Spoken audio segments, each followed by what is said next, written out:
Kodėl aš myliu Kazlų Rūdos kraštą? Ši meilė nuo vaikystės. Labai mėgdavau su tėvais važiuoti čia vasaros metu, rudens metu, rinkti uogas, grybus. Kazlų Rūdą myliu, nes čia mano šeima, draugai, namai. Kodėl aš myliu Kazlų Rūdą? Nes Kazlų Rūdoje yra mano namai, o namuose visada gera. Myliu Kazlų Rūdos kraštą todėl, kad iš tikrųjų čia yra nuostabi gamta.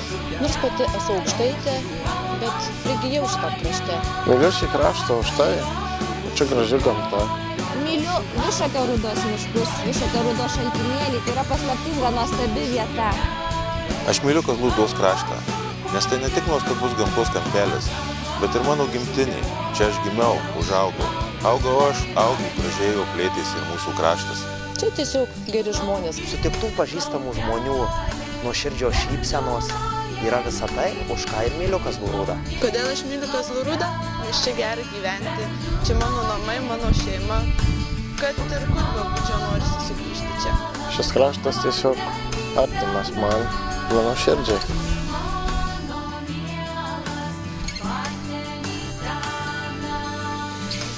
Aš myliu Kazlų Rūdos kraštą, todėl, kad čia graži gamta, geri žmonės, daug draugų. Labai geri žmonės nuoširdūs. Čia mano darbai, idėjos ir mano širdis.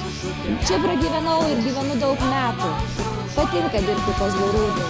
Didžiuojasi, kad galėjau padaryti daug darbų ir tikiuosi, jų daug dar padarysiu. Ir aš tikiu, kad veikdami kartu mes galim prisidėti prie krašto augimo, plėtros.